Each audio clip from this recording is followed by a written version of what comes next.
그럼 바로 행사를 시작하겠습니다. 우선 국민 의례가 있겠습니다. 모두 자리에 일어나셔서 단상에 태극기를 향해 주시기 바랍니다. 국기에 대한 맹세.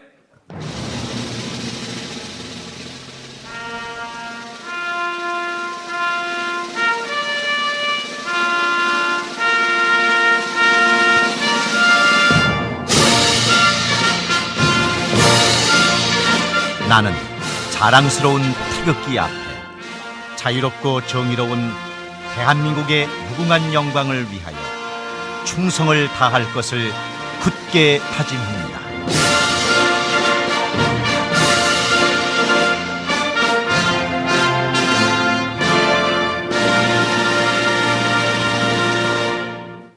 바로 이어서 애국가 제창이 있겠습니다.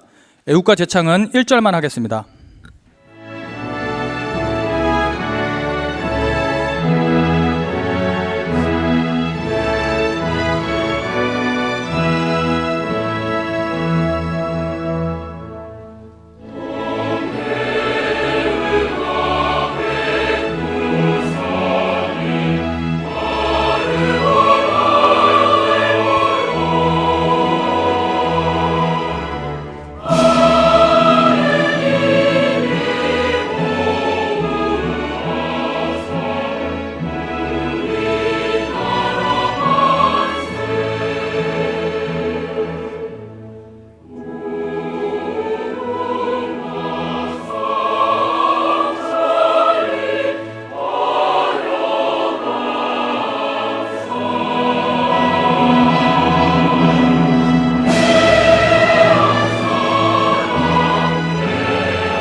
바로 다음은 순국 선열과 호국 영령을 기리는 묵념의 시간을 갖겠습니다.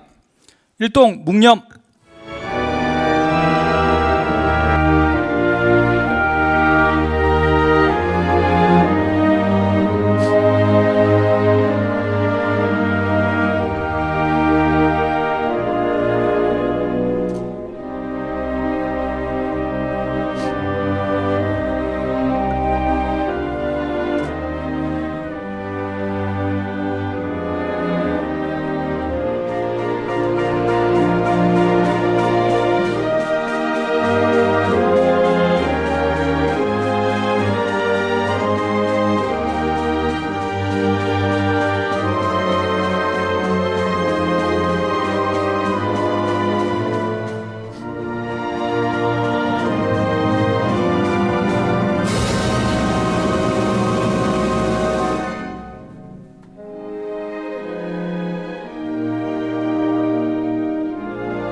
바로 모두 자리에 앉아주시기 바랍니다.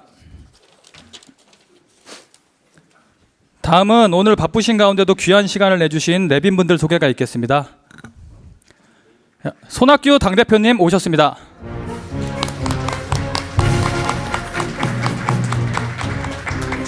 다음은 김현동 토론자의 멘토이신 김성식 의원님 오셨습니다.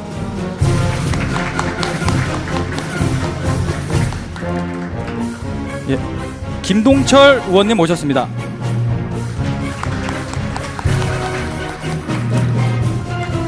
최이배 의원님 모셨습니다.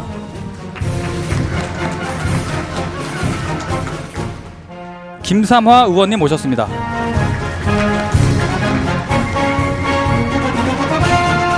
최도자 의원님 오셨습니다. 예, 그리고 김철근 심사위원 단장님 오셨습니다.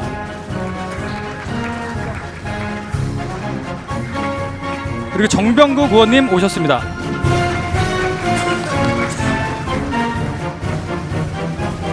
이 외에도 현장 심사위원단 분들 많은 분들이 오셨습니다. 시간 관계상 다 소개시켜드리지 못하는 점 양해 부탁드립니다. 다음은 손학규 당대표님 모시고 인사 말씀 듣겠습니다. 큰 박수로 맞아주십시오.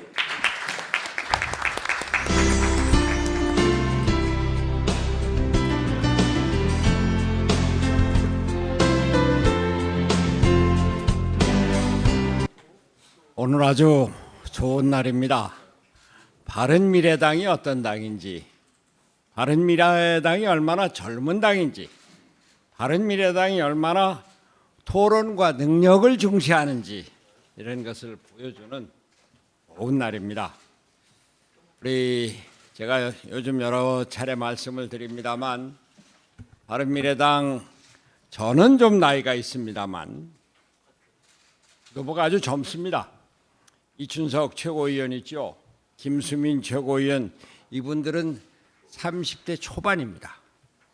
또 하태경 최고위원, 김관영 최고위원, 또 권은희 최고위원 이분들은 권은희 정책위의장 이분들은 40대 초중반입니다. 또 저기 계신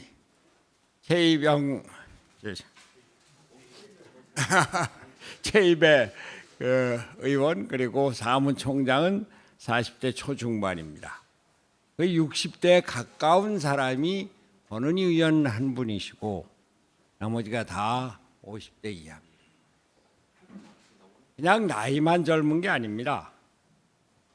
바톱의 바른토론 배틀, 바른정당에서부터 시작하고 또 여기 계신 정병욱 의원께서 교장으로 계신 청년학교에서부터 젊은이들을 발굴하고 인재를 수용하고 인재를 활용하는 이러한 전통을 우리는 갖고 있습니다. 청년학교만 하더라도 6.6대 1이라는 경쟁률을 뚫고 6개월간 91명의 졸업생을 배출했던 1기, 또 장장 8개월이라는 교육기간을 수료하고 58명의 졸업생을 배출했던 2기, 각기 수료생들이 의사, 자영업자, 군인, 대학생, 주부 아주 넓은 직업적인 스펙트럼을 띠고 있습니다.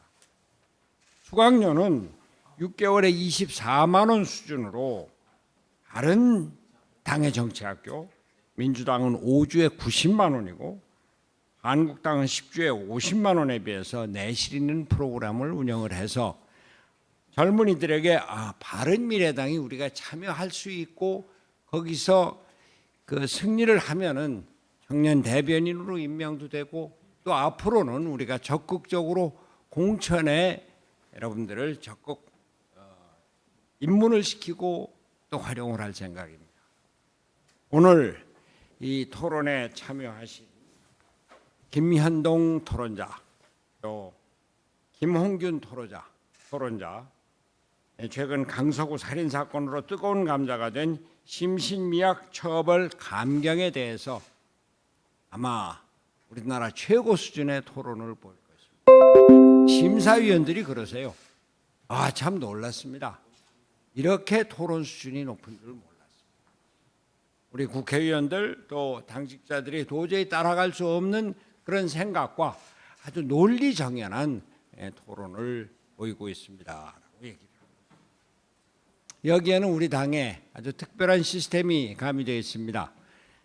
김현동 토론자의 경우에는 김성식 의원께서 멘토가 되시고 또 김홍균 토론자의 경우에는 우리 임재훈 의원이 아직 안 오셨네요. 멘토가 되시는데 16강부터 전부 다 토론자에게 국회의원 멘토를 붙여서 국회의원뿐만이 아니라 국회의원 보좌관들이 자료를 제공하고 토론의 방향도 같이 토론하고 이런 모습을 보였습니다.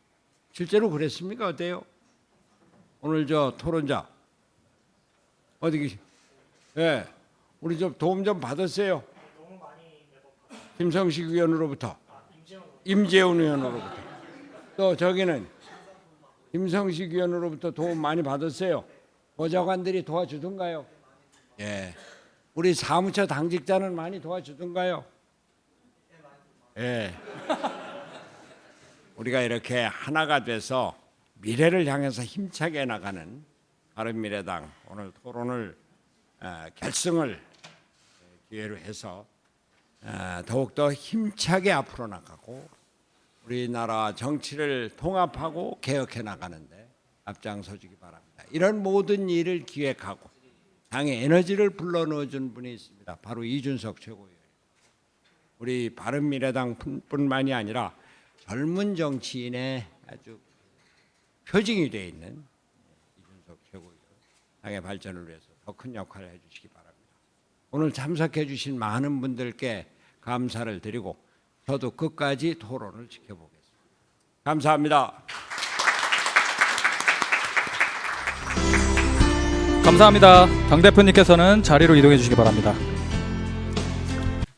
예, 오늘 이렇게 저희 바른 토론 배틀 시즌 2 결승 자리에 참여해 주신 분들께 모두 감사 인사드립니다. 또 온라인에서 지금 방송 시청하고 계신 시청자분들께도 진심으로 감사의 말씀드립니다.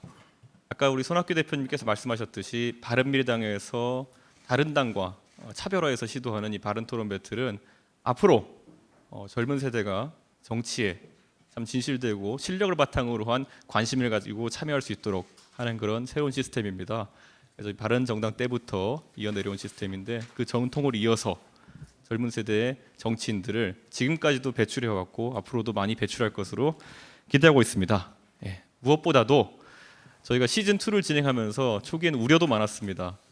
과연 시즌 1의 열기에 비해서 더 나은 열기가 있을 것인가 생각했는데 심사위원으로 참여하신 모든 분들이 이구동성으로 말씀하시는 것이 정말 우리 기성 정치인들도 정치권에 있었던 사람들 당해내기 어려운 그런 실력자들이 많이 와서 참으로 이 토론으로 풍성한 이런 행사를 진행해 왔습니다.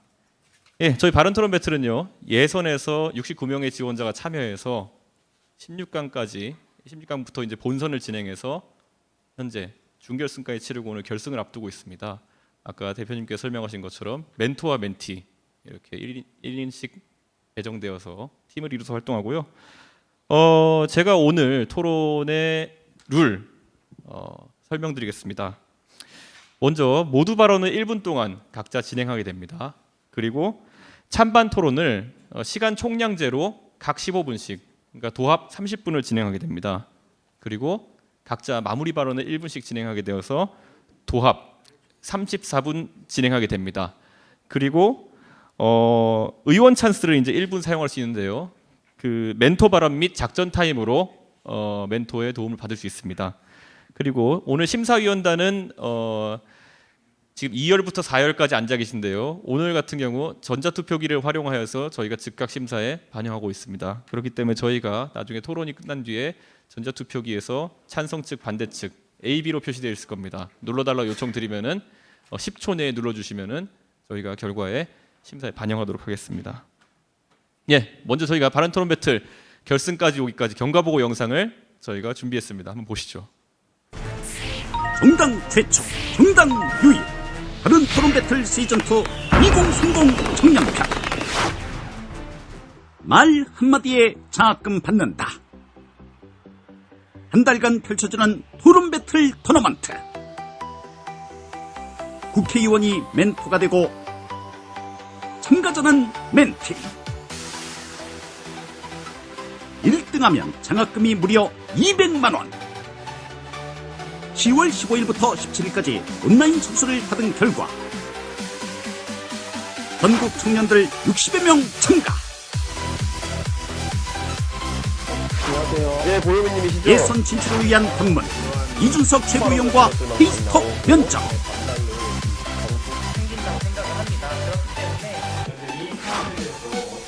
오인 평가단 심사.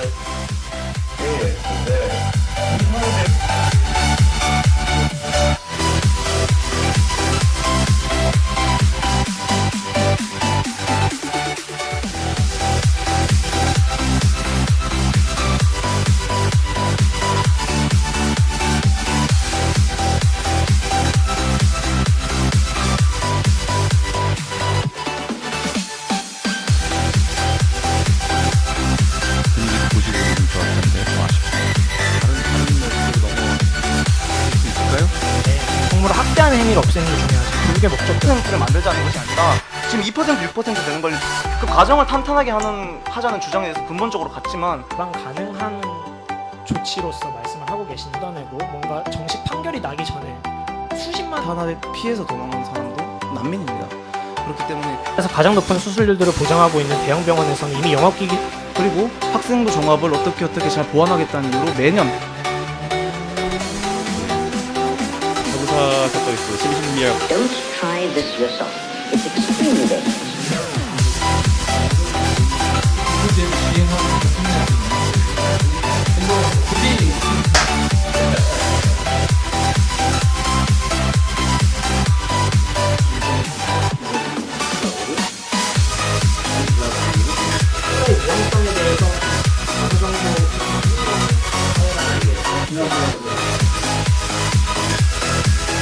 예, 이제 저희가 오늘의 주인공들을 소개해드릴 시간입니다. 저희 바른 토론 배틀 오늘 결승에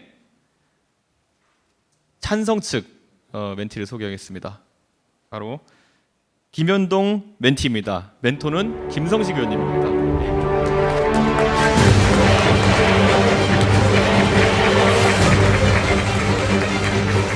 예, 그리고 반대 측 김홍균 멘티 임재훈 의원실이 멘토하고 있습니다.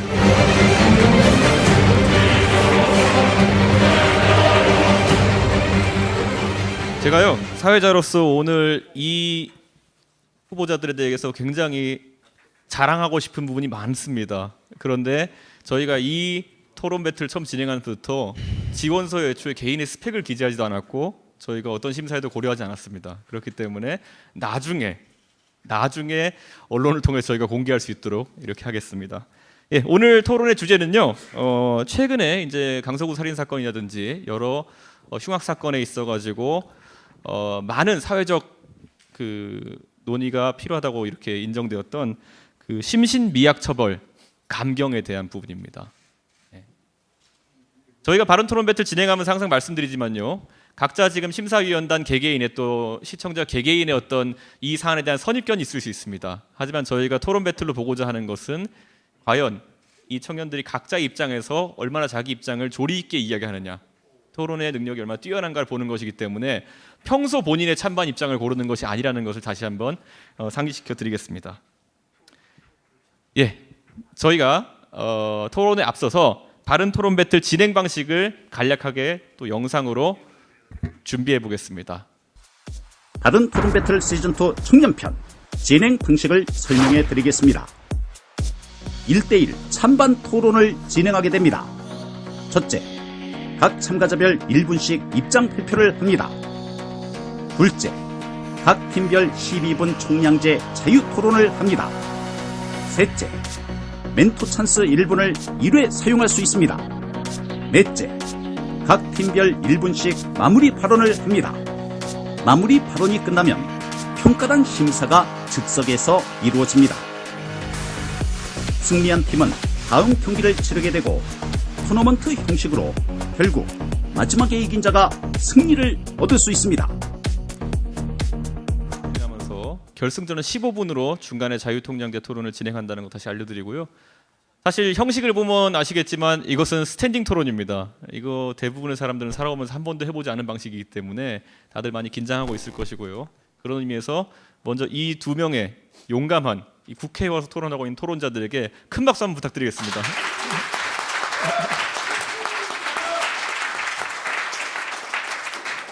예.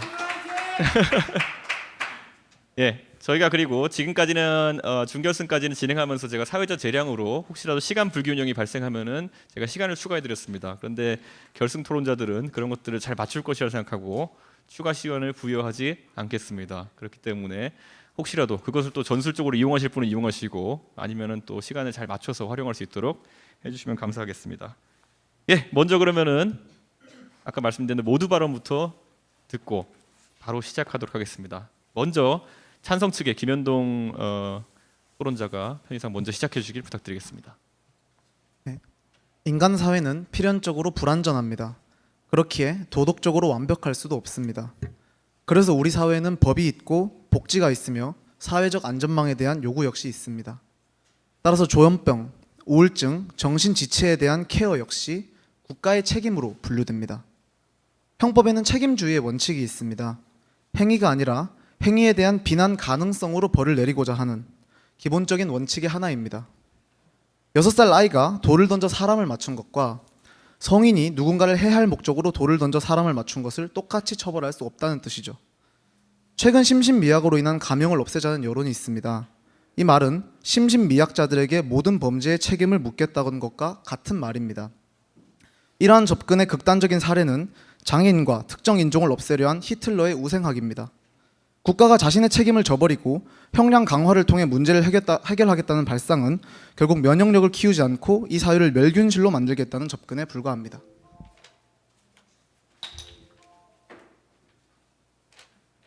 예, 이제 그러면 반대측 김홍균 토론자의 모두 발언을 들어보겠습니다.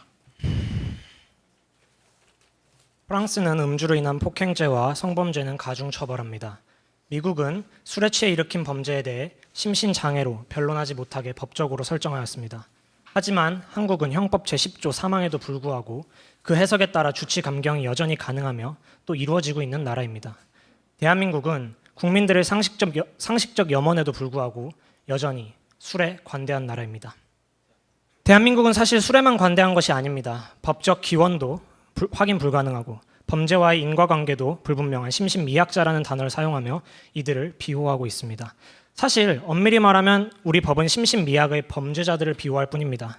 오히려 일상 속 무수히 많은 심신미약자들은 0.4%에 해당하는 범죄자들 때문에 모두 잠재적 범죄자로 낙인 찍혀 사회생활이 더욱 어려워졌기 때문입니다. 저는 묻고 싶습니다. 정말 심신미약자의 처벌을 감경해 주어야만 합니까? 예, 둘 다 진짜 결승전답게 시간을 아주 딱 맞게 쓰고 계십니다. 예, 우리 김현동 토론자부터 먼저 자유토론 이제 시작하도록 하겠습니다. 네, 시작하겠습니다. 이제 사실상 이 문제는 결국 우리의 국민 감정과 법이 추구하는 바가 가장 다른 어떤 문제가 될 것 같습니다. 결국 이 문제는 우리 법이 어떤 것을 추구해야 되냐, 이 법은 왜 존재하는가에 대한 질문에 대한 답으로 기결될 수 있을 것 같습니다. 그래서 김홍균 토론자께 먼저 질문 드리는 것은 우리 법이 보호의 기능도 있을 거고 응보의 기능도 있을 거고 예방의 기능도 있을 건데 어떤 것에 중점을 맞추어서 나아가야 한다고 생각하시는지 질문 드리고 싶습니다. 저는 말씀하신 응보라든지 보호라든지 또 사회적 안정성과 균형, 공정함, 평등함 이 모든 것에 대해서 골고루 법이 기능할 수 있어야 된다 생각하는 것이고요. 제가 지금 심신미약에 대한 감경을 반대하는 이유는 지나치게 안전에 대한 법의 역할이 약하게 치부되고 있고 그에 반면 또 응보라는 역할 역시 법이 지나치게 망각하고 있는 것이 아닌가라는 심정에서 감경에 반대하는 것입니다.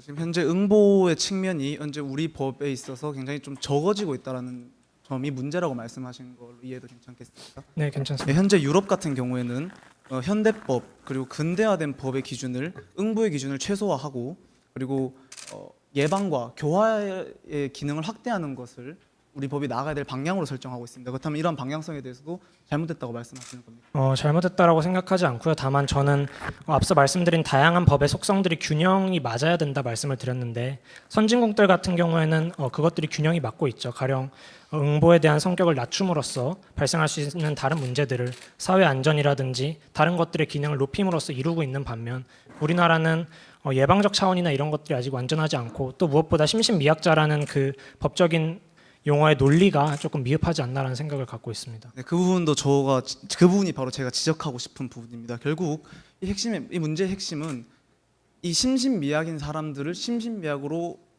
감형하지 않고 강하게 처벌할 문제가 아니라 우리 국민들이 공감할 수 있는 좀 더 객관적인 기준을 만들고 그리고 그 이후에 사회적 안전망을 보장하는 문제로 귀결돼야 될 문제라고 생각합니다. 그것이 심신미약 감형을 없애자는 것과 무슨 관계가 있는지 질문을 드리고 싶고 보다 본질적으로 그렇다면 형법의 기본 원칙인 이 책임주의 원칙에 대해서도 어떻게 생각하시는지 의견 듣고 싶습니다.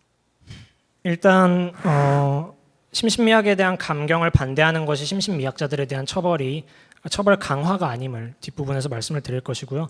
형벌의 책임주의 원칙에 대해 말씀하셨는데 저는 책임주의와 심신미약자 즉 한정 책임 능력자가 어떤 관계가 있는지를 좀 오히려 여쭙고 싶어요. 왜냐하면 책임주의는 아시다시피 책임 없이는 벌 없다. 즉 책임의 유무를 따지는 원칙입니다.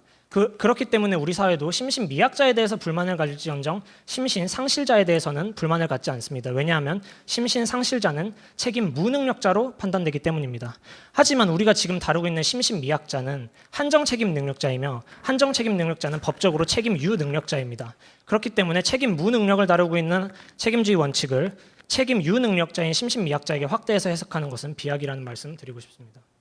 네, 심신상실과 심신미약을 구분해 주셨는데 결국 심신상실에 대해서는 현재 현행법대로 무죄를 주는 것에는 동의하신단 말씀. 네, 무죄를 주는 것에 동의하고 또 이번 토론의 주제는 심신미약자 즉 제10조 2항에 관한 것이기 때문에 그것에 좀 더 초점을 맞추면 좋겠습니다. 그러면 지금 현재 우리 법이 가지고 있는 경향성에 대해서 조금 말씀을 드리고 싶습니다.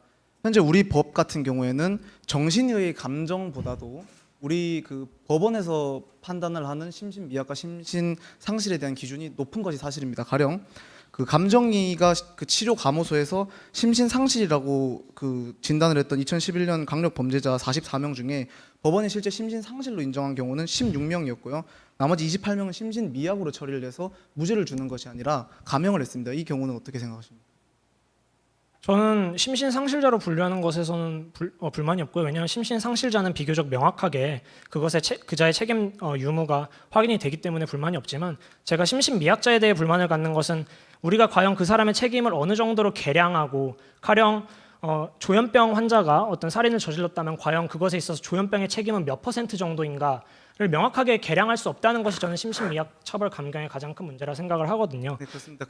명확하게 계량하지 못하기 때문에 질문 드리는 겁니다. 감정인은 44명이 심신상실 상태라고 얘기하지만 법원은 16명만을 심신상실 상태로 인정했습니다. 그러면 심신상실과 심신미약의 경계는 사실 굉장히 애매한 측면이 있습니다. 결국 본인이 무슨 범죄를 저지르는지 알지도 못하고 통제도 못하면 심신상실이 되는 거고 어렴풋이 알기도 하고 통제도 어느 정도 할 수 있었지만 그 질환이 없었으면 일이 없었다고 하면 심신미약이라고 하는 것인데 사실 이것은 그 판단에 따라서 다를 수도 있는 거고 그래서 굉장히 넓은 스펙트럼이 있는데 이 스펙트럼 바로 이쪽에 있는 것은 무죄, 이쪽에 있는 것은 또 일반인과 똑같이 이렇게 주장하는 것은 좀 이중적이라고 생각하지 않으십니까? 심신상실과 심신미약의 법적 그 판단 근거가 다르고요. 또 심신미약 같은 경우 질환이 없다라고 하셨는데 우리나라는 심신미약자를 판단함에 있어 혼합적 원칙, 즉 생물학적 지표와 심리학적 지표 모두가 공존하고 있을 때 심신미약자로 인정이 가능합니다. 앞서 질병이 없기 때문에 심신미약자로 인정받지 못하고 있다는 사례가 있었는데 이것은 법에 위배되는 것이고요. 또 사실도 아닙니다. 일단 특정한 병명, 즉 생물학적 지표를 갖고 있어야지 판관이 그 이후 그 사람의 의사결정 진행 능력 등을 판단하는 것이기 때문에 생물학적 지표가 없이는 심신미약자로 인정될 수 없는 것이고요.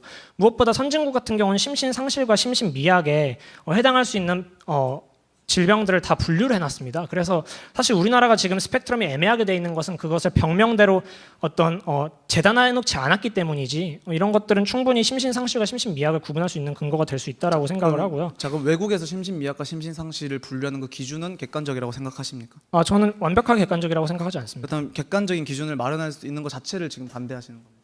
네, 저는 일정 부분 그런 것이 있고 다만 우리가 심신상실 같은 경우는 훨씬 명확한 게 심신미약자는 일상에서는 그 심신미약의 상태가 잘 드러나지 않습니다. 조현병 같은 경우 우리 사회의 1% 즉 50만 명이나 이미 존재하고 있는데요. 이들이 우리가 흔히 생각하는 어떤 문제 있는 사람들이라는 인식을 갖기가 어렵습니다. 다만 이들이 말하는 것은 내가 하필 범죄를 저지를 때 제정신이 아니었다라고 말하기 때문에 판단이 어려운 것이고요. 반면 심신상실 같은 경우는 항상 그 심신의 상실 상태가 유지됩니다. 흔히 아시는 지체장애라든지 관련 장애인들은 어느 때는 우리가 흔히 말하는 일반적인 사람이고 어느 때는 약간 평소와 다른 이런 모습을 보이지 않습니다. 항상 일반적으로 그 스탠스를 유지하고 있기 때문에 저희가 심신상실을 선진국 같은 경우는 병의 구분에 따라 보다 명확히 구분하고 있다는 점 말씀드리겠습니다. 그럼 제가 질문을 좀 드리고 싶은데 지금 주치감경에 대해서는 말씀을 안 하고 계신데 얼마 전에 개정안도 통과가 됐고 또 그렇지만 지금 선진국 얘기를 많이 말씀하고 계시는데 선진국 같은 경우는 주치감경이 불가능한 나라가 대부분이고요. 우리나라 같은 경우는 여전히 가능하다 또는 할 수 있다로 그 가능성의 여지를 열어두고 있는데 이에 대해 어떻게 생각하시는지. 일단 주치감경 같은 경우에는 저는 우리 법이 가지고 있는 사법부의 법의식의 변화를 제가 말씀드리지 않을 수 없습니다. 과거 우리가 술에 대해 관대한 경우에는 특히 조두순 사건이 좀 대표적일 수 있을 것 같은데 주치로 인한 감경이 상당히 남발되었던 것은 사실이고 그것은 제가 잘못되었다고 먼저 지적을 드리고 싶습니다. 하지만 조두순 사건 등 주치 감경이 사회적인 문제로 떠오르게 되면서 우리 법의 인식 역시 바뀌게 되었습니다.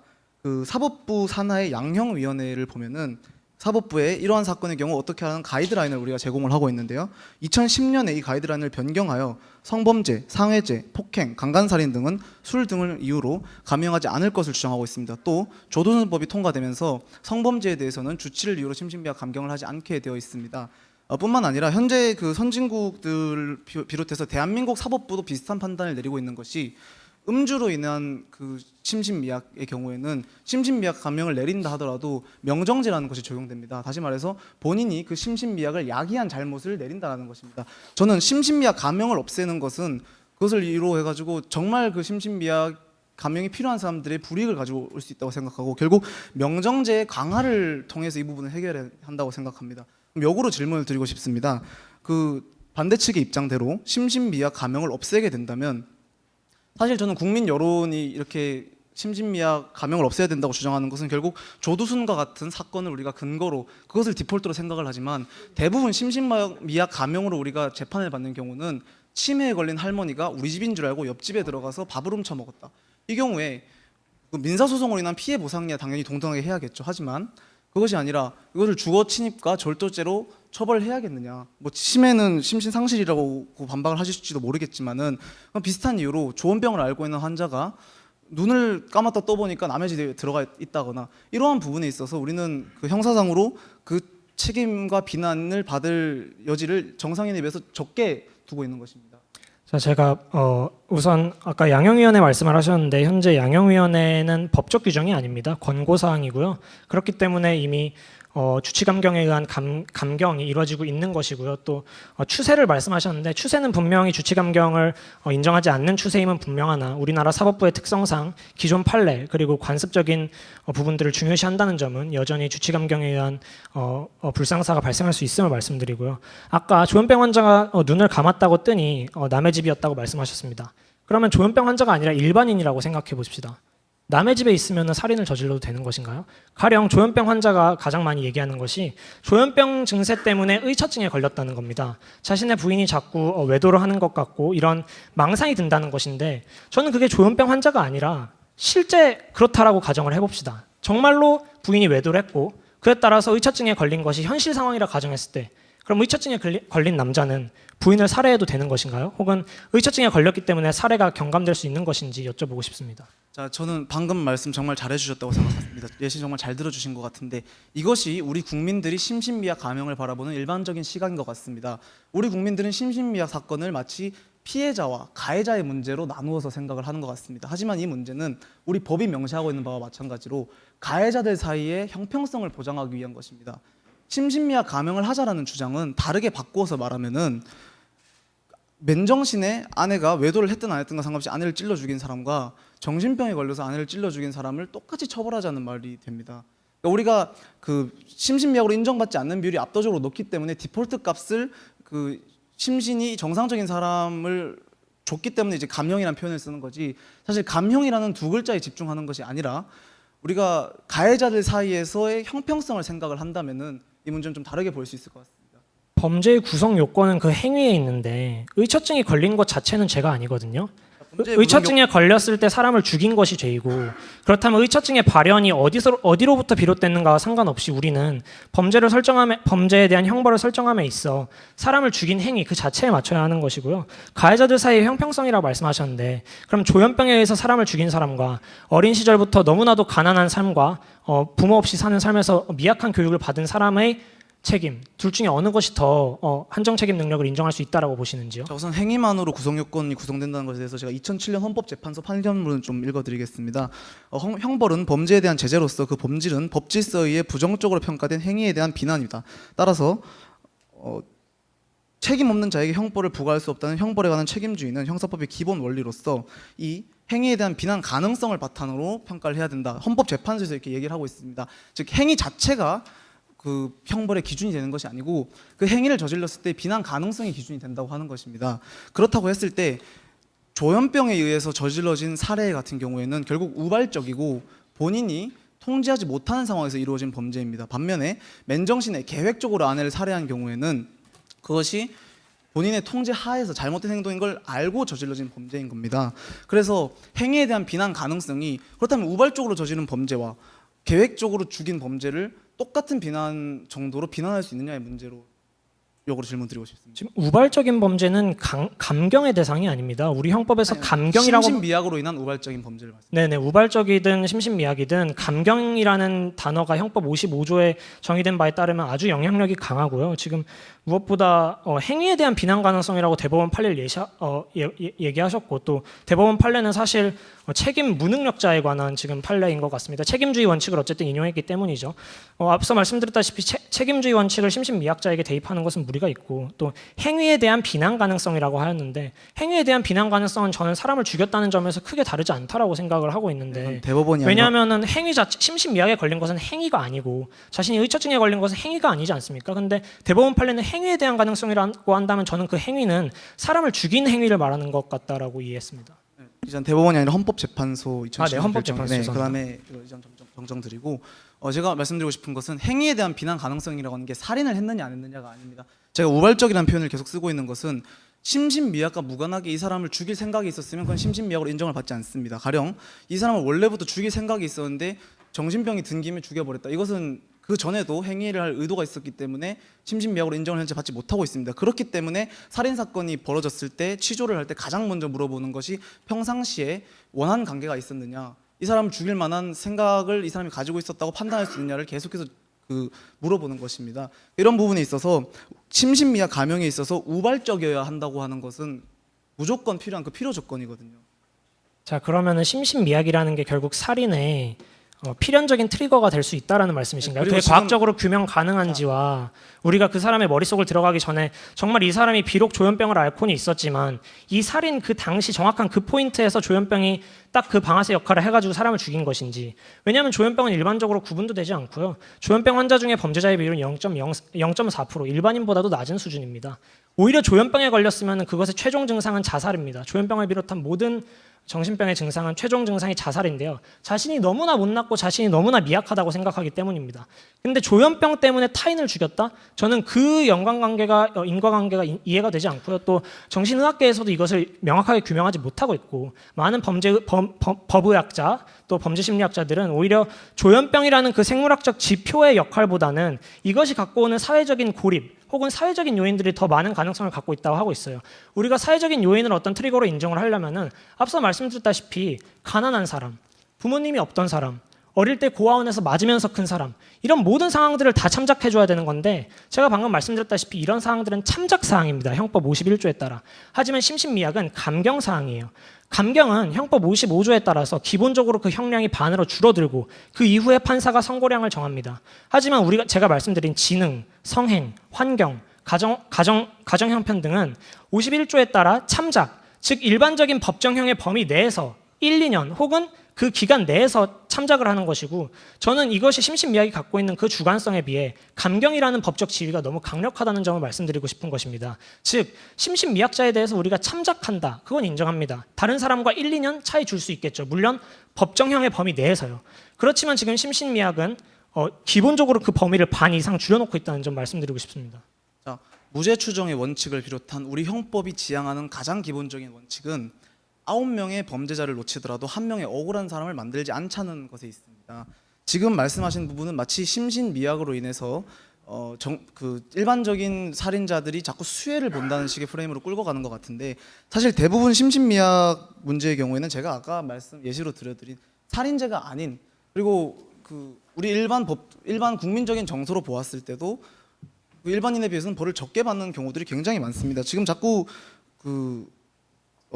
살인을 가지고 정신병자가 그럼 살인을 죽이면은 죄가 아니냐 이런 식으로 말씀드리는데, 당연히 죄입니다. 당연히 죄이지만 우리 법이 가지고 있는 이 형법의 기본 원칙을 전 준수하자고 말씀을 드리는 것이고, 그럼 저는 역으로 질문을 드리겠습니다. 결국 그 주장은 이 심신미약 감명 조항을 삭제하자는 주장으로 이어져야 됩니다. 심신미약 감명 조항을 삭제하게 되었을 때, 그렇다면 그것이 정의로운 결과로 이어질 수 있을까의 문제에 대해서 저는 아니라고 말씀을 드리고 싶은데요. 그 문제는 제가 아까 입론에서 말씀드릴 것과 마찬가지로 심신미약의 책임을 그 심신미약 범죄를 저지른 모든 그 사람에게 모두 다 묻는다라고 하는 것은 결국 국가는 여기에 대해서 책임이 없다는 걸 말씀하는 것이고, 이것은 저는 이 사회가 결국 면역력을 키우지 않는, 이 사회를 완전 무결한 멸균실로 만들고자 하는 그러한 발상으로 생각됩니다. 우선 너무 앞에서 제 말을 곡해를 많이 하셔가지고 제가 그걸 다 바로잡기가 어려울 것 같은데, 그러면 제가 여쭤보고 싶은 게 심신미약을 감경하는 것과 우리가 심신미약자들에 대한 면역을 확보하는 것은 무슨 상관관계가 있는 것이죠? 자, 기본적으로 우리 국가라고 하는 것은 제가 앞에서 말씀드린 것과 같이 우리 사회는 점점 더 국가에 대한 복지, 사회적인 안전망에 대한 요구가 커져가고 있습니다. 이것에 대해서 반대하진 않으실 거라고 생각하고요. 그렇기 때문에 우리 국가는 조현병, 우울증, 정신지체에 대한 이 케어 역시 국가의 책임으로 존재해야 된다고 생각합니다. 그런데 심신미약에 대해서 국가가 책임이 있다는 것을 인정하지 않는 것에서 출발한다면 어떻게 이 사람들을 잘 케어할 수 있단 말입니까?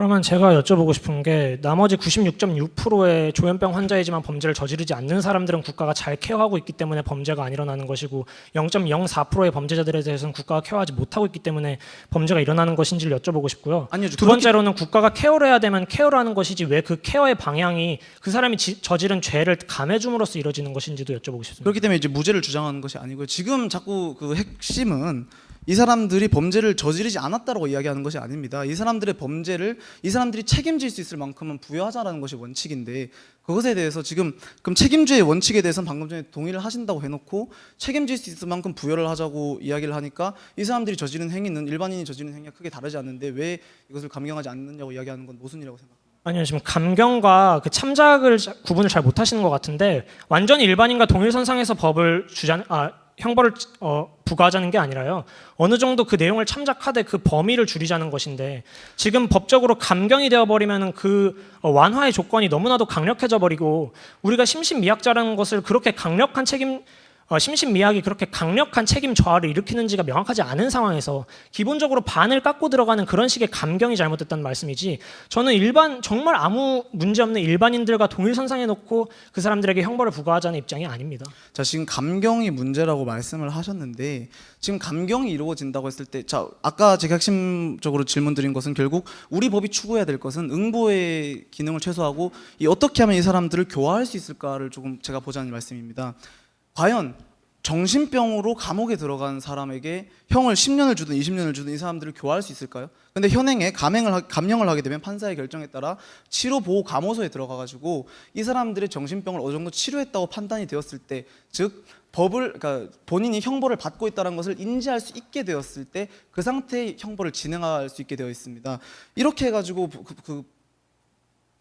이 사람들을 교화할 수 있는 그 역할을 수행하는 것이 저는 옳다고 생각하고요. 예방의 측면에 있어서도 지금 우리가 심신미약으로 인해서 감형을 받는 같은 경우에는 지금 우리는 마치 그냥 정신병이 있으면 다 감옥에 심신미약이 되는 줄 알지만, 김성수의 사건을 봐도 알 수 있듯이 정신병이 있다는 거 하나만으로 심신미약 반영을 받을 수 없습니다.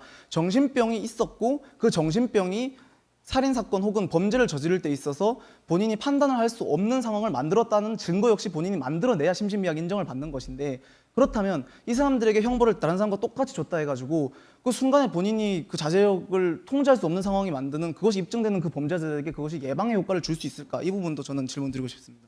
형벌 똑같이 주자고 한 적 한 번도 없고요. 분명히 법정형의 범위 내에서 판사가 참작할 수 있다는 부분 거듭 말씀드리고요. 아까 치료감호소 말씀을 하셨는데 지금 우리나라 치료감호소가 몇 개 정도 되죠? 아니, 지금 절반을 감형하자고 하는 걸 1, 2년 더 줄일 수 있겠자라고 말씀드린 건 사실상 일반인과 똑같이 다루자고 이야기하는 말씀으로 지금 해석할 수 있습니다. 가령 징역 20년 이상 30년 이하에서 일반인이 25년 받을 거를 심신미약자의 경우 그것을 참작하여 20년을 주는 게 왜 다르지 않은 것이죠? 이러한 조건은 지금 우리가 너무 많은 것들을 우리가 기본적으로 생각하는 범죄자 상에 맞춰서 생각하기 때문에 지금 들으시는 분들의 왜곡을 일으킬 수 있다고 생각하는데요. 25년에서 우리가 그러면 지금 절반을 감형하면 12.5년, 최대 12.5년을 줄 수 있는 그 기준이 되는 것은 단순히 우울증에 걸려 있는 살인자가 아닙니다. 정신병에 걸려 있는 살인자가 아니고요. 정신병에 걸려서 그 당시에 본인도 기억을 하지 못하고 통제도 하지 못하는 그 사람을 우리가 예시로 드는 것이고요. 그러면은 정신병에 걸렸지만 그 당시에 통제가 가능한 사람, 정신병에 걸렸지만 그 당시에 통제가 안 되는 사람, 이런 식으로 우리가 여러 가지 스펙트럼이 있을 수 있을 것인데, 그것을 단순히 참작상으로 해가지고 뭐 3년, 4년, 5년 이렇게 감형을 해버린다고 하는 것은 저는 굉장히 잘못됐다고 생각을 합니다. 그럼 12.5년을 감경하는 것은 옳고 3년, 4년은 옳지 않은 것이고, 무엇보다 지금 계속 기억을 못한다, 자신이 무슨 일을 했는지 모르겠다라고 말씀하시는데 그건 심신미약자가 아닙니다. 이런 경우 심신상실자로 치부돼서 모두 무죄를 받고 있고요. 심신미약자는 자신의 행동과 자신의 그런 것들을 기억할 수 있지만 다만 그것이 일반인의 수준에 미치지 못했고, 또 자신이 어떤 범죄의 욕망을 억제하는 데 있어서 일반인보다 보다 많은 노력이 요구됨을 인정받은 사람들을 심신미약자라고 하는 것이지, 지금 말씀하신 사항들은 심신상실자고 제가 그것에 대해서 형벌을 주자고 하는 것이 아님을 거듭 밝혀드리고요. 아니, 아까 지금 몇 개 질문을 피해 가시는데 우선 주치감경에 대한 대답을 좀 해주셔야 될 것 같고, 무엇보다 치료감호소가 지금 어느 정도 운영되고 있는지. 저는 치료감호소의 확대 운영에 찬성합니다. 네? 치료감호소는 확대해야 된다고 생각합니다. 네. 근데 지금 몇 개 정도인지, 계속 말씀해 주시죠. 몇 개 정도인지 대답해 주시죠. 조사를 못했습니다. 치료감호소 1개 있는데요. 이거 1개를 늘리고 싶지 않아서 늘리는 것이 아니라 이 일을 하겠다는 사람도 없고, 또 이것을 설치하면 님비 핀비 영상 때문에 아무도 자기 동네에 설치 안 하려고 합니다. 이런 현상들이 치료감호소를 물리적으로 불가능하게 하고 있는 것인데, 지금 결국 말씀하시는 바의 최종 귀결점은 형벌의 양형을 줄이고 그 기간 동안 아마 치료감호소에서 적절한 치료를 하게 돼야 된다라는 말씀을 하고 싶으신 것 같은데, 치료감호소가 지금 당장 물리적으로 늘어날 여건이 안 된다라면은 우리는 일단은 교도소에 갖추되, 교도소를 너무 비인권적으로 보시는 것 같아요. 사실 우리 형벌의 발전 역사를 보면 기존에는 사형, 화형 등등 정말 잔혹한 범죄들이 많았지만, 지금 형벌수들을 교도소라는 이름부터 정말 도를 교하겠다라는 뜻인데요. 그렇게 우리가 갖고 있는 이미지처럼 그렇게 악독하고 그런 것이 아니고요. 오히려 이 사람들을 충분한 격리 기간을 사회로부터 확보함으로써 오히려 국가 입장에서는 보다 규칙적이고 보다 정확하게 이들을 치료하고 또 제 시간에 약을 먹이고 이런 행위들을 할 수 있는 것입니다. 하지만 2016년 통과된 정신병원과 관련된 법 때문에 지금은 가족의 동의에도 사실 정신병원 들어가기 쉽지 않은 상황이에요. 저는 그런 면에서 어쩌면 충분한 기간의 교도소에서의 격리 기간 확보는 가장 합법적인 심신미약자들을 치료할 수 있는 방법이라고 생각합니다. 일단 치료감호소 1개라는 걸 말씀 주시면서 그것이 마치 굉장히 부족한 수처럼 말씀을 해주시는데요. 그 치료감호소가 1개라고 하지만 현재 치료감호소의 인원이나 그 맥시멈이 부족해가지고 교화받아야 되는 범죄자를 거기 치료하지 못했다라는 통계는 제가 어디서도 본 적이 없는 것 같고, 그리고 지금 치료감호소를 늘리는 문제에 있어서 님비 핀비 때문에 안 된다고 하시는데, 그것은 교도소를 늘리는 문제와 저는 비슷하게 볼 수 있을 것 같습니다. 그리고 자꾸 제 말을 곡해되는 측면이 있는 것 같은데, 12.5년이면 괜찮고 25년이면 안 된다, 이 말씀을 지금 드리고 싶은 것이 아닙니다. 우리 사회가 가지고 있는 이 장애인에 대한 인식, 이것이 지금 우리는 아주 부족하다고 하는 거예요. 정신병, 우울증, 그리고 지금 심신미약으로 인해서 감염당한 그 통계를 제가 보면은요, 아까는 뭐 정신장애나 치매 이런 것들이 포함 안 된다 그랬지만, 정신장애, 치매, 기억을 잃은 것, 심신미약 그 판례 보면 다 정신이는 심신 상실이라고 하지만 심신미약으로 보면서 판결받은 부분이 상당히 많습니다. 그래서 마치 기억 상실로 인한 심신미약은 애초에 존재하지 않으니까 그렇지 않다고 말씀을 해주셨지만, 그 부분은 잘못됐다는 점 먼저 지적을 해드리고 싶고요. 제가 말씀드리고 싶은 부분은 12.5년이면 좋고 25년이면 안 좋다는 뜻이 아니고, 일반인과 다르게 법을 받음에 있어서 그것을 감형을 하지 않고 참작으로 해버린다던가 의무를 상당히 낮춰버린다던가 해버리면은 결국 그로 인해서 그것은 우리가 장애인에 대해서 생각할 수 있는 그 생각의 틀 자체를 바꿔버리게 되는 것이고, 이 사회를 결국 장애인에 대한 케어나 그 근본적인 해결책을 통해서 이 문제를 해결하는 것이 아니라 단순히 국가의 힘으로 법으로 통치하겠다는 것이 되어버립니다. 저는 지금 포인트를 잘 못 잡겠는 게, 국가가 케어해야 된다는 거 전적으로 동의하고요. 그러면 국가가 케어할 수 있는 인프라들을 설치함으로써 오히려 그들을 일반인으로 만들 것이고, 그럼 그들은 일반인이 될 텐데 왜 국가가 케어까지 해가지고 일반인을 만들어놨는데 그 사람들에게 나중에 감경을 해주자는 건지 모르겠고요. 케어까지 해서 또 일반인으로 지금 만든 사람은 심신미약 감형을 받지 않죠. 판례에서 기억상실이 심신미약으로 인정됐다 했는데, 저는 그 판례가 잘못됐다 생각합니다. 그냥 생각을 해보십시오. 기억이 안 나는데 거기에 책임 능력을 어떻게 묻습니까? 저는 선진국 사례에서는 기억상실 같은 경우는 심신미약자로 인정하지 않고 심신상실입니다. 단어 그대로 기억이 안 나는데 거기에 무슨 책임 능력과 의식이 있겠습니까? 저는 그 판례가 잘못됐다 생각하고, 그런 경우에는 앞으로는 심신상실로 판단해야 된다고 생각합니다. 그리고 제가 사회복지시설의 확충을 반대하자는 것이 아니라요, 사회 안전보장 시설을 확충할 것이기 때문에 굳이 감경을 안 해도 된다는 것입니다. 왜냐하면 그 사람들을 모두 사회가 일반인처럼 만들 것이고, 또 조현병 같은 경우는 완치는 안 되더라도 살인 같은 경우까지 극단적으로 안 다다를 수 있게는 약만 잘 먹어도 충분히 치료가 되는 병입니다. 네, 그럼 그들은 모두 일반인이라는 소리인데 왜 우리가 그들의 범죄에 대해서 감경이라는 아주 막대한 혜택을 줘야 되는 것인지 모르겠다는 것입니다. 그 부분 매우 좋은 것 같습니다. 왜 평소에 우울증 약을 먹지 않은 죄를 처벌하지 않냐? 처벌합니다. 그것이 바로 명정죄입니다. 본인이 우울증 약을 먹지 않았을 때 우울증 혹은 뭐 조현병 등을 통해서 다른 사람에게 상해를 입히거나 본인의 기억이 중간에 상실되는 경우가 있다고 했을 때, 우울증 약을 먹지 않아서 복용이 되면은 감형이 된 이후에 그 감형되기 전 형벌까지를 한도로 해가지고 명정죄를 적용할 수가 있습니다. 저는 아까부터 계속 명정죄에 강화는 지속적으로 지금 말씀을 드리고 싶고요.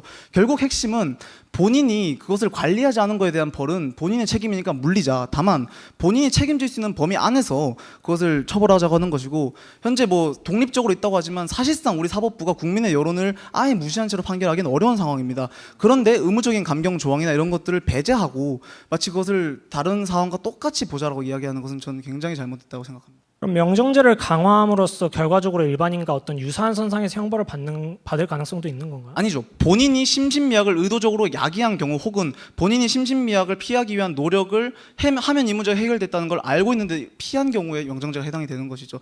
그러니까 지금 김홍균 토론자님께서 계속해서 처벌받아 마땅하다고 생각하는 사람들은 결국 이 명정제 때문에 비슷한 처벌을 받을 겁니다. 제가 말씀드리는 부분은 이 명정제조차 적용이 되지 않는 심신미약자들을 말씀드리는 거고, 이 부분에 대한 토론은 오늘 좀 부족했던 것 같습니다. 그러면은 조현병 같은 경우는 제 생각에 약만 잘 먹으면 사람을 죽이는 상황까지는 발생하지 않기 때문에 결국 조현병 환자들은 모두 조현병에 의한 살인자들은 모두 명정죄로 결과적으로 일반인과 비슷한 영향을 받는 것은 찬성하시는 건가요? 그 부분에 있어서 제가 분명히 명정제와 심신미약을 시간 구분했습니다. 다 썼습니다. 예, 이제 반대측 토론자 1분 40초 남아 있는 시간 자유롭게 쓰시면 되겠습니다. 질문하지 마세요. 그러니까.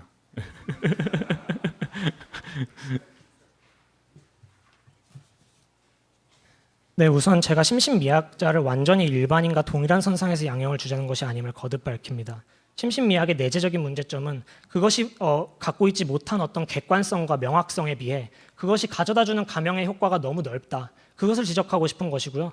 무엇보다 의학적으로 명백한 인과관계가 밝혀지지도 않았고, 사실 제가 생각했을 때는 경험과학의 특성을 고려할 때 이것은 앞으로도 밝혀지기 어려울 것입니다. 결국 우리는 정말 정확히 그 포인트에 하필 이 심신미약 병 때문에 이 범죄를 저질렀느냐, 혹은 정말 이 병이 이 심신미약을 이 범죄를 억제하는 데 있어서 결정적인 역할을 했느냐, 이것을 명확하게 계량할 수 없기 때문에, 그러면은 일단 기본적으로 반으로 깎고 시작하는 감경이 아닌 기본적인 일반인과 똑같은 법정형의 범위 내에서 그것을 1, 2년 혹은 추가적으로도 2, 3년 정도 참작할 수 있도록 하자. 이것이 제가 말씀드리는 대안이고요. 제가 간단한 예시를 드리겠습니다. 조두순이 만약에 현재의 양형 체계에서 비슷한 동종 범죄를 저질렀으면은 기본적으로 20년 이상 30년 이하에서 판관의 판단에 따라 선고형을 받습니다. 근데 지금 조두순을 심신미약으로 인정을 해버리면 이 20년 이상 30년 이하가 10년 이상 15년 이하, 즉 일단 반으로 기간이 줄고 그 안에서 판사가 판단을 하게 됩니다. 그럼 이때 가장 크게 줘봤자 15년밖에 못 주는 것입니다. 하지만 제가 말씀드린 대안을 통해 하면요, 20년 이상 30년 이하에서 20년을 줄 것인지 22년을 줄 것인지 30년을 줄 것인지를 결정할 때 적어도 일반인과 이 사람이 분명히 생물학적으로 다른 심신미약이라는 지표를 갖고 있는 경우에는 일반인이 22년 받을 거 이 사람은 20년 받을 수 있다는 말씀입니다. 또 그러면 최한선을 어떻게 낮추냐라는 문제가 생길 수 있는데, 이미 형법 53조에서 장량감경이라는 제도를 통해 법적인 근거 없이도 최하한도를 낮출 수 있는 점 알려드리고 싶습니다. 예, 지금 제 앞에 앉아 계신 전직 정치학 교수 한 분이, 손 대표님이 굉장히 고민이 많아지신 것 같습니다. 누굴 선발해야 될지 지금. 근데 이제 마무리 발언 이제 잘 들어주시고요. 먼저 찬성 측에서 마무리 발언 시작해 주시죠. 일단 조두순법 같은 경우에는 현재 명정제도 강화되었고, 그 조두순법 때문에 현재 저질렀으면 무기징역을 받았을 거라는 점 먼저 말씀드리고요. 오늘 김홍균 토론자와 저는 같은 단어를 다른 의미로 계속 이야기를 한 것 같습니다. 저는 범죄를 억제하는 것은 명정제의 역할로 남겨야 된다. 심신미약을 본인이 야기한 책임을 물어야지 심신미약 상태에서 저지른 범죄에 대한 책임을 묻는 것은 잘못됐다고 말씀을 하시는데, 마치 김홍균 토론자께서는 명정제의 존재가 마치 없는 것처럼, 그렇기 때문에 이런 사람 이렇게 처벌해도 괜찮냐라는 식의 논지를 계속해서 오늘 끌고 갔던 것 같아서 그 부분이 저와 가장 달랐던 것 같고요. 제가 말씀드리고자 하는 부분은 우리가 현재 계속 발전하는 복지 국가임에도 불구하고 이것이 저는 우리 대한민국 국민들이 가지고 있는 평균적인 장애와 소수자에 대한 그 인식이라고 생각을 합니다. 적은 수의 사람이 범죄를 저지르기 때문에 그 사람들의 책임이 일반 정상적인 심신 상태를 가지고 있는 사람과 똑같다고 주장하는 것은 굉장히 잘못됐다고 생각하고요. 살인자를 그 디폴트 값으로 두어서 말씀하시는데, 사실 심신미약 감형을 받는 사례 중에 강력 범죄는 굉장히 적었습니다. 절도 등이 이에 해당했다는 점 먼저 말씀드리면서 오늘 토론 마무리하겠습니다. 예, 시작해 주시죠. 반대측 토론자. 일단 심신미약자가 그럼 명정제를 통해 해결할 수 있다는 건데, 심신미약 범죄자는 모두 약을 먹지 않아서 범죄를 저지르는 것입니다. 이미 약을 먹으면 범죄를 저지르지 않는다는 무수히 많은 연구가 있고요. 그럼 결과적으로 우리가 알고 있는 수많은 그 심신미약 범죄자들은 모두 약을 먹어서 약을 먹지 않아서 발생한 것이기 때문에 결국 명정제를 그 정도로 부과하게 되면 일반인과 동일한 선상이 되는 것이기 때문에 저는 뭐 그러면은 굳이 일반인과 비슷한 형량을 받는다면 크게 반대할 이유가 없다고 생각하고요. 다만 정말 그 모두가 명정제의 책임을 다했다라면은 심신미약 범죄는 발생하지 않을 것입니다. 저는 심신미약자에 대한 처벌을 무조건 없애자 이런 말씀을 드리는 것이 아닙니다. 앞서 말씀드렸다시피 충분히 참작하고 고려할 수 있고요. 이미 프랑스 형법 122조에서 다른 선진국들과 달리 심신미약자의 범죄에 대하여는 고려한다라고 명시해 놓았습니다. 이것은 감경과는 분명히 다른 법적 용어이고요. 또 명정제에 따른 논의들은 앞으로 추가적으로 진행되어야겠지만 지금으로서는 그 경우의 수가 잘 보이지 않는다는 점 참고해 주셨으면 좋겠습니다. 예, 오늘 이렇게 준비된 토론 시간이 이제 35분 가까운 시간이 다 이제 끝났는데요. 저는 앞에 서 있으니까 여러분의 표정이 다 보입니다. 정말 이 많은 고민을 하시는 표정을 제가 볼 수 있었고요. 그래서 그렇지만 고민을 끝내셨으리라 보고 바로 저희가 한번 결과를 알아보도록 하겠습니다. 예, 전자투표 방식인데요. 찬성 측의 김현동 토론자가 더 잘했다라고 생각하시면은 A를 눌러주시면 되고요. 그다음 반대 측의 김홍균 토론자가 잘했다고 생각하면은 B를 눌러주시면 됩니다. 저희가 시작과 동시에 10초간 투표를 받도록 하겠습니다. 준비 시작.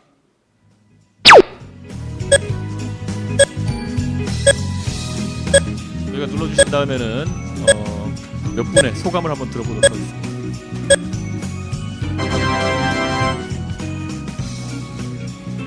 예, 결과는 나중에 공개해 주시고요. 자, 불 다시 켜주세요. 조명을 먼저 우리 진짜 고민의 표정이 역력해 보이셨던 우리 손학규 대표님.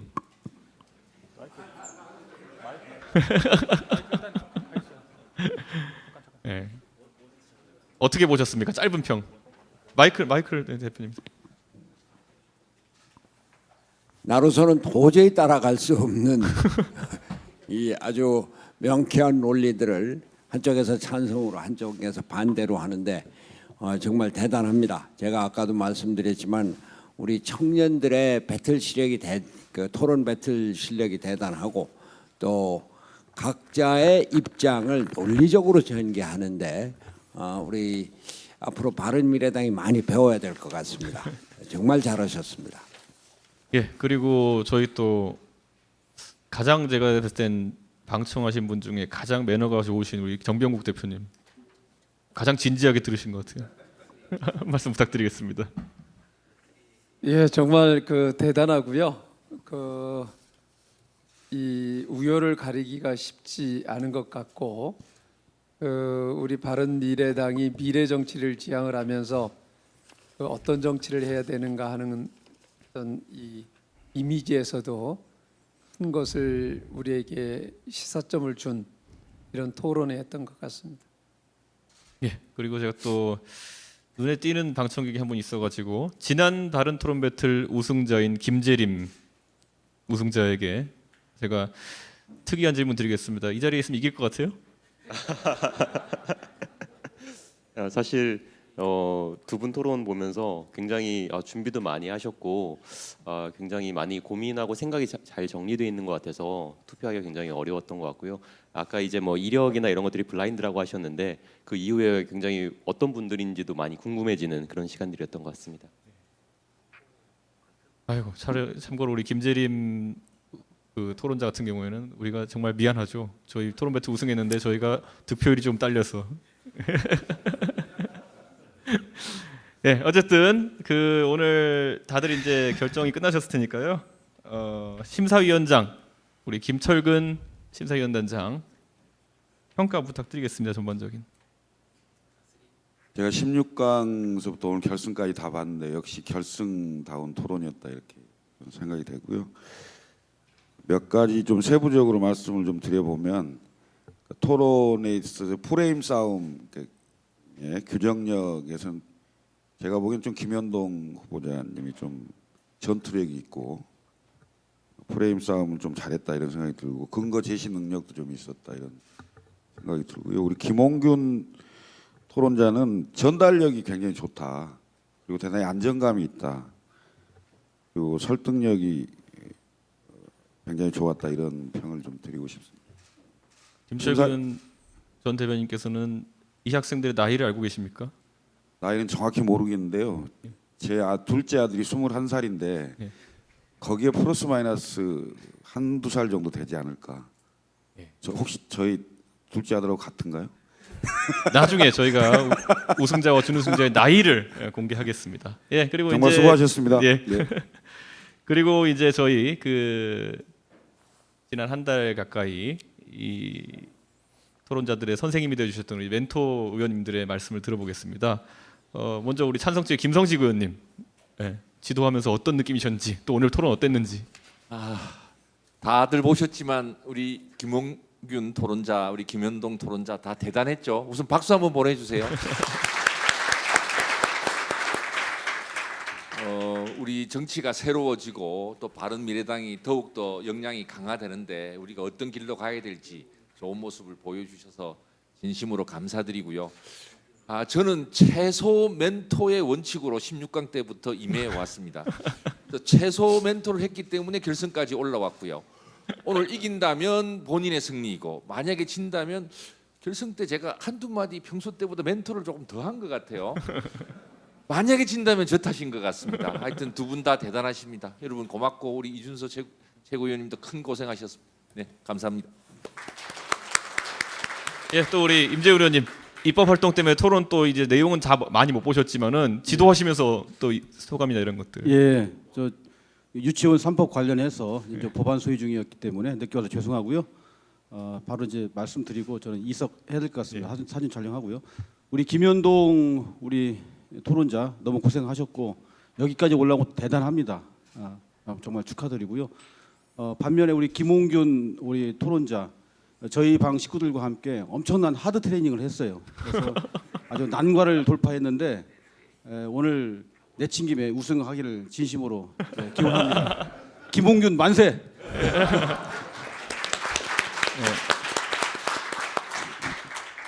예, 두 분의 자세가 참 다르시네요. 예, 어쨌든 이제 저희가 바른 토론 배틀 여기까지 이제 일정 마쳤고요. 이제 우승자를 공개하는 시간이 다가올 겁니다. 예. 오늘 토론 보시면서 저도 놀랐고요. 그리고 이것이 끝이 아님을 많은 분들이 알고 계실 겁니다. 앞으로 바른미래당이 저희가 새로운 정치를 하겠다고 마음먹은 이상 꼭 이런 토론 배틀이 아니더라도 인재를 영입하는 다양한 방법들을 고민하고 시행해 보자는 것이 우리 손학규 대표님께서 취임하시면서 또 우리 지도부에서 하신 말씀이었고 저희는 앞으로 그런 노력들을 계속해 나가겠습니다. 오늘 시청해 주신 분들 감사하고요. 바로 결과 공개를 시작하겠습니다. 자, 이제 결과 발표만을 앞두고 있습니다. 바로 결과를 발표하도록 하겠습니다. 자, 카운트다운 같이 하겠습니다. 4, 3, 2, 1. 결과를 보여주세요. 네, 감사합니다. 찬성 김현동 토론자 9표, 반대 김홍균 토론자 19표로 최종 우승자는 김홍균 토론자입니다. 감사합니다.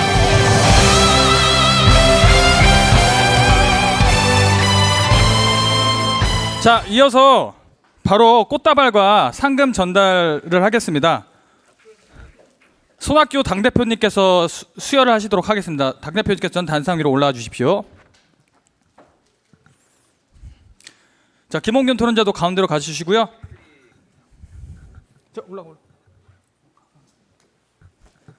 자, 저희 토론 배틀 우승자는 최우수상으로서 장학금을 수여받겠습니다. 자, 당대표님 전달하시겠습니다.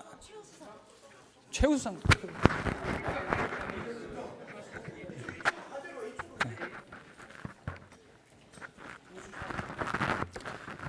네, 우수상 전달식 하겠습니다. 박수 부탁드립니다.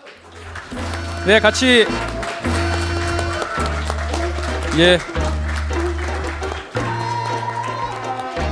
축하드립니다. 감사합니다. 네. 예, 그다음 최우수상 김홍균 토론자 수여하겠습니다. 대표님께서 전달하시겠습니다. 감사합니다.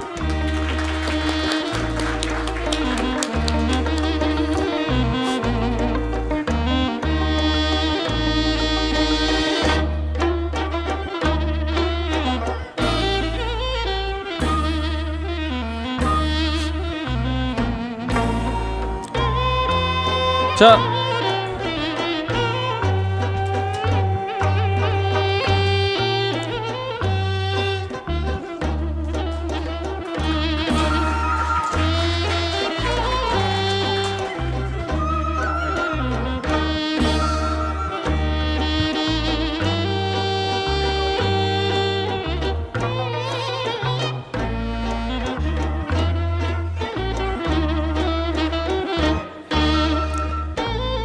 자, 의원님, 멘토, 멘티 의원님들 올라오셔서 다 같이 사진 찍겠습니다.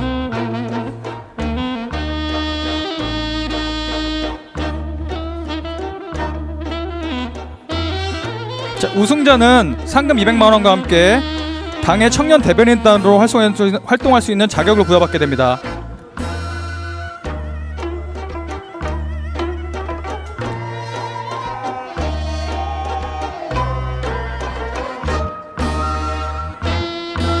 네, 의원님들 올라오시죠. 의원님들 가운데로 좀 올라와 주십시오. 예. 다 같이 사진 한번 찍겠습니다.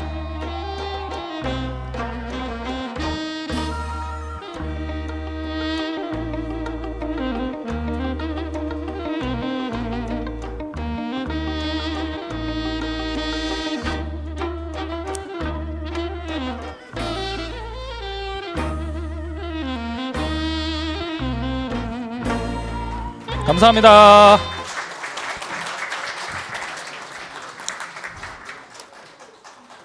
이제 물어볼 시간이 된 것 같습니다. 예, 김홍균 토론자, 김홍균 토론자, 이제 본인의 나이를 공개할 때가 된 것 같은데.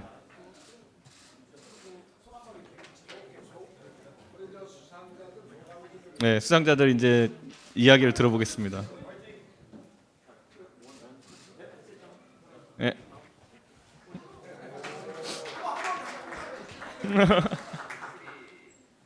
네, 각자 마이크 앞에 서시고요. 제가 먼저 많은 분들이 우리 바른미래당의 새로운 청년 인재들 궁금해하실 것 같아가지고 간단히 세 가지씩만 물어보겠습니다.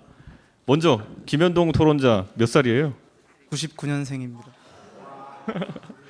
지금 대학생이겠네요? 네, 대학생입니다. 무슨 과입니까? 경제학과 다니고 있습니다. 학교가 어디입니까? 연세대학교 경제학과 다니고 있습니다. 네, 물어보겠습니다. 자, 김홍균 토론자. 네. 나이가 몇 살이에요? 저는 97년생 만 21살입니다. 과가 어디입니까? 영어영문학 전공하고 있습니다. 학교가 어디입니까? 서울대학교 재학하고 있습니다. 예, 지금까지 저희가 진짜 블라인드로 전혀 모르고 있다가 오늘 여러분에게 공개합니다. 각자 이제 준우승, 우승 이렇게 소감 한 번씩 들어보죠. 준우승하신 김현동 토론자 어떻습니까? 사실 여기까지 저는 올 줄도 몰랐고 저 이준석 의원님 팬이라서 페이스톡 영상 통화하는 걸로 만족했었는데 네, 여기까지 오게 됐고 참 우리 김성식 의원님께도 정말 많은 감사드리는 게 사실 제가 16강전 때부터 그 성별 채용 쿼터제 뭐 난민 하면서 이제 여성 그다음에 소수자 교육 뭐 이런 것들에 대해서 막연히 가지고 있었던 그런 생각들을 가지고 저의 어떤 이념으로 저의 생각을 그렇게 구체화할 수 있는 그런 계기가 된 것 같아서 바른미래당에게 너무 감사드립니다. 그리고 김홍균 토론자님께 사실 발표 전부터 질 줄은 알고 있었습니다. 네, 너무 축하드린다 말씀드리고 싶습니다. 감사합니다.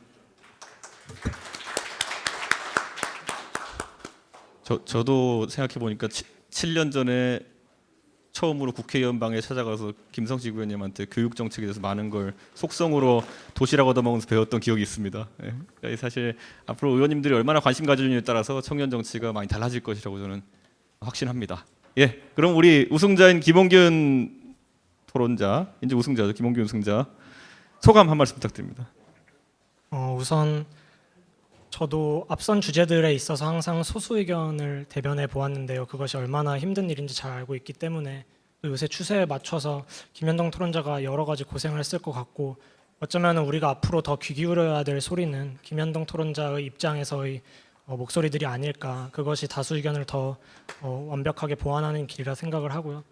무엇보다 정말 항상 매 토론마다 정말 하드 트레이닝을 도와주신 우리 임재훈 의원님 및 관계자분들께 너무 정말 감사드리고 또 무엇보다 바른미래당 손학규 대표님과 이준석 최고위원께 너무 감사드리는 것은 이런 자리와 이런 목소리를 참 내보고 싶은 청년들이 정말 너무 많이 있습니다. 저보다 훨씬 더 많은 잠재력을 갖고 있는 학생들이 많은데 김춘수 시인의 말을 빌리자면 이름을 아무도 불러주지 않기 때문에 그들이 갖고 있는 어떤 민주 시민으로서의 맹아가 꽃이 되지 못하고 있는 게 아닌가. 그래서 지금 당장 이것이 어떤 아주 명백하고 가시적인 결과물을 만들어내지 못하더라도 부디 이 길이 틀리지 않았음을 확신하시고 앞으로 쭉 지속적으로 이런 청년들의 장 만들어 주시면은 그것이 바른미래당과 또 대한민국에 반드시 부응할 것이라고 믿어 의심치 않습니다. 정말 열어주셔서 감사하고요.